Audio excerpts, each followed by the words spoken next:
வணக்கம். இப்ப இந்த சமயத்துல உங்ககிட்ட பேசிட்டு இருக்க இந்த ஒரு சமயத்துல ஒரு நியூஸ் வைரலா போய்க்கிட்டு இருக்கு. அதாவது திருநெல்வேலியை சார்ந்த ஒரு செய்தி. "திருநெல்வேலி அல்வாடா" அப்படி சொல்லுவோம் இல்லையா? திருநெல்வேலி அப்படின்னாலே திருநெல்வேலி அல்வாக்கு எந்த அளவுக்கு ஃபேமஸ் நம்ம எல்லாருக்குமே தெரியும். அந்த இருட்டு கடை அல்வானா ரொம்ப ருசியாவும் இருக்கும். ஆனா, அப்படிப்பட்ட வீட்ல மாப்பிள்ளையா வந்திருக்காரு இல்லைங்களா? அவர் பேரு பார்க்கும்போது பல்ராஜ் சிங் சொல்லிட்டு. அவர் இப்ப என்ன கேட்டிருக்காரு அப்படின்னா, அவங்க முடிச்ச பிறகு, எங்களுக்கு இந்த இருட்டுக்கடை அல்வாவ எங்க பேர்ல மாத்தி குடுத்துருங்க அப்படின்னு கேட்டதாக குற்றச்சாட்ட முன் வச்சு இருக்கிறாங்க. சமீபத்தில் திருமணம் செய்து கொண்ட மணமகள் மற்றும் அவருடைய அம்மாவும். அதாவது திருநெல்வேலி இருட்டுக்கடை அதனுடைய உரிமையாளர் கவிதா அவர்கள். அவருடைய மகள் கனிஷ்கா. 2 மாதங்களுக்கு முன்னாடி இவருக்கு திருமணம் நடந்திருக்கு. திருநெல்வேலியில 3 நாள் பிரம்மாண்டமா திருமணம் பண்ணியிருக்காங்க. இவருடைய ஹஸ்பண்ட் பல்ராஜ் சிங். இவர் கோவையை சேர்ந்தவர்ன்னு சொல்லப்படுது. அதாவது நார்த் இண்டியன். இவர் கோவையில வசிக்கிற மாரி தெரியுது. ஸோ இதுதான் ஃபேக்ட். இப்ப என்ன நடந்திருக்கு அப்படின்னா, மேரேஜ் நடந்த நாள் முதலே இப்போ வரைக்கும் கனிஷ்கா அவங்கள ஒரு ஒய்ஃபாவே நடத்தாம, பயங்கரமா வரதட்சணை கொடுமை பண்ணியிருக்காங்க அப்படின்னு சொல்லப்படுது. அது மட்டுமே இல்லாம, ஒரு ரெஸ்பெக்ட் கூட குடுக்கல அப்படின்ற மாரி சொல்லப்படுது. அதேபோல அவருக்கு பல்ராஜ் அவங்களுக்கும் ஒரு அஃபெயர் இருக்கிறதாகவும் சொல்லப்படுது. இத்தனை குற்றச்சாட்டுகளையும் இப்ப பிரஸ் மீட்ல அ கனிஷ்கா மற்றும் அவருடைய தாயார் கவிதா இவங்க 2 பேரும் சொல்லியிருக்காங்க. குறிப்பா என்ன நடந்திருக்குன்னு சொல்லியிருக்காங்க அப்படின்னா, இந்த 41 நாள்ல தன்னுடைய மகள பணிப்பெண் போல அவங்க வீட்ல நடத்தியிருக்காங்க, கொடுமைப்படுத்தியிருக்காங்க, அடிச்சிருக்காங்க. இது எதுவுமே எங்ககிட்ட சொல்லக்கூடாதுன்னு சொல்லி மிரட்டியிருக்காங்க. அப்படி சொல்ற மாரி இருந்தது அப்படின்னா, டைவர்ஸ் குடுத்துருவோம் அப்படின்னு சொல்லியிருக்காங்க. அதேபோல என்ன பண்ண முடியும்? பார்த்துக்கலாம். நீங்க என்ன பண்ண முடியும்? நீங்க எப்படியாவது எங்களுக்கு இருட்டுக்கடை அல்வா எங்க பேர்ல மாத்தி குடுங்க. இல்லன்னா கஷ்டம் அப்படின்ற மாரி மிரட்டியிருக்கிறதாவும் சொல்லப்படுது. ஆனா இது எதுவுமே கனிஷ்கா அவங்க தாயார்கிட்டயும், அவங்க வீட்லயும் சொல்லலையாமா கொஞ்ச நாளைக்கு. பட் இப்ப சொல்லியிருக்கிறதாவும் சொல்றாங்க. சார் என் பொண்ணுக்கு மேரேஜ் ஆகி 1 மந்த் ஆகுது. ஸோ 1 மந்த்ல மேரேஜ் ஆன தாலி கட்டின அடுத்த நிமிஷத்துலேருந்து என் பொண்ணு ரூவாய்க்காகவும், டவுரிக்காகவும், எங்க பிஸ்னஸ் எழுதி குடுக்கணும் அப்படின்னு சொல்லியும் ஓவர் டார்ச்சர், கொலை மிரட்டலோட பண்ணியிருக்காங்க. 41 டேஸ் அவங்க வீட்ல இருந்திருக்கான்னா, ஒவ்வொரு தடவையும் அவள அவ்ளோ ஹராஸ் பண்ணியிருக்காங்க ஃபிசிக்கலாவும். இது போக அந்த பையனுக்கு ஒரு அஃபேர் இருக்கு அப்படிங்கிறதையும் அதுக்கப்புறம் தான் தெரிஞ்சிருக்கு. அந்த பொண்ணை வச்சுக்கிட்டே தான் என் பொண்ணையும் ஒரு சர்வன்ட் மாதிரி நடத்தி அவ்வளோ தூரம் ஹராஸ் பண்ணி அவளை நீ ஏதாவது உங்க அம்மா அப்பாட்ட சொன்னேன்னா உன்னை நாங்கள் கொலை பண்ணிடுவோம் அப்படிங்கிறதையும் சொல்லி பண்ணியிருக்காங்க.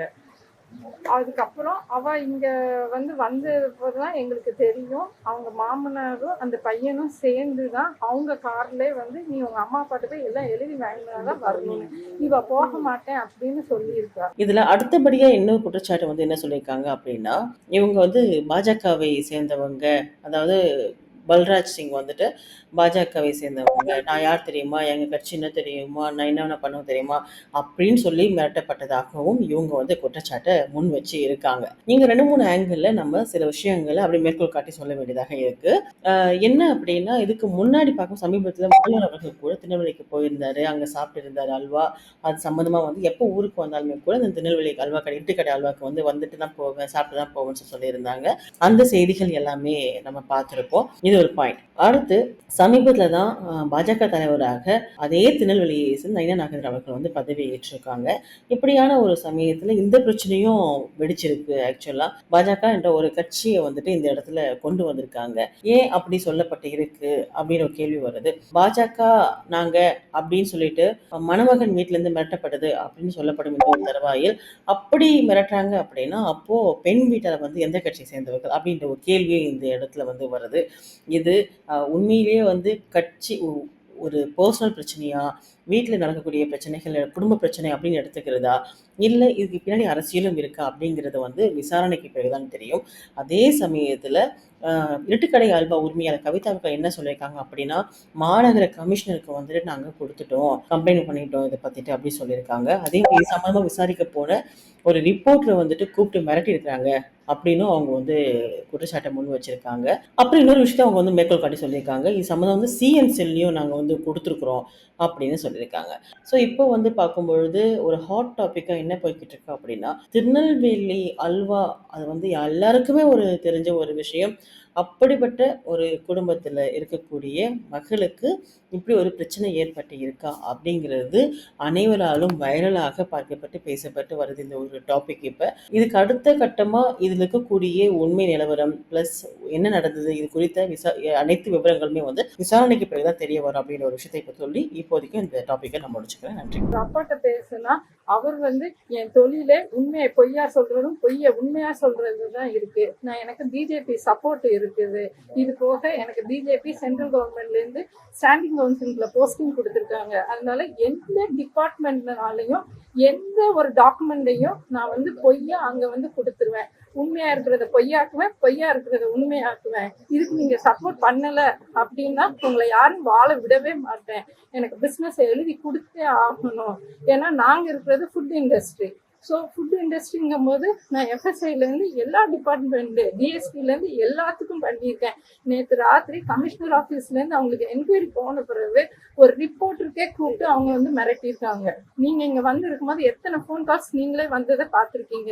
எல்லாத்தையும் நேற்று எனக்கு மிரட்டிட்டு டெலீட் பண்ணிட்டு இன்னைக்கு காலையில் சாரி அப்படின்னு சொல்லி அகெயின் வந்து மெசேஜ். இது எல்லாத்தையுமே உங்கள்கிட்ட நான் காட்ட தான் செஞ்சேன். இதுக்கு முன்னாடி பண்ண எல்லா இதுக்குமே ப்ரூஃப் எல்லாமே கன்சர்ன் டிபார்ட்மெண்ட்லேயும் கொடுத்துருக்கோம். சிஎம் செல்லுக்குமே நேற்று வந்து இந்த இதை வந்து நாங்கள் ரிஜிஸ்டர் பண்ணியிருக்கோம். என்னை நம்பி நாங்கள் பாரம்பரியமாக பண்ண தொழில், நாங்களும் பப்ளிக்கை நம்பி தான் இருக்கோம். அப்படி இருக்கும்போது எங்களுக்குன்னு எத்தனையோ குடும்பங்கள் வந்து இந்த தொழிலை நம்பி நாங்கள் இருக்கோம். அந்த வாழ்வாதாரத்தில் போய் கையை வைக்கிற மாதிரியே அவங்க ஒவ்வொரு தடவையும் வந்து த்ரெட்டன் பண்ணிட்டு இருக்காங்க. நேற்று கமிஷனர் ஆஃபீஸில் கம்ப்ளைண்ட் கொடுத்ததுக்கு அப்புறமுமே ஒரு ரிப்போர்ட்டரை கூப்பிட்டு அவங்க வந்து த்ரெட்டனிங் பண்ணுறாங்கன்னா நான் பிஜேபி அப்படிங்கிறத வச்சு அவங்க த்ரெட்டனிங் பண்றாங்க. ஏன்னா என் தொழில் வந்து அப்படி, நான் அட்வொகேட்டு, நான் இப்படிதான் பண்ணுவேன்னு அவர் வந்து டேரிங்கா வந்து பண்றாரு. அப்போ நாங்க இதுக்கப்புறம் எப்படி நிம்மதியா வாழ முடியும்? என் பொண்ணை 1 மாசம் வந்து அவ்வளோ செலவு பண்ணி நான் கல்யாணம் பண்ணி வச்சு அதுவும் காணாதுன்னு சொல்லி எனக்கு வந்து கார் வேணும், தொழில் வந்து இப்பவுமே எழுதி கொடுங்க, இந்த மாதிரி பிசிக்கல் ஹராஸ்மெண்ட்டும் அவளை வந்து பண்ணியிருக்காங்க. அதனாலதான் நாங்க போய் கம்ப்ளைண்ட் ரிஜிஸ்டர் பண்ணோம்.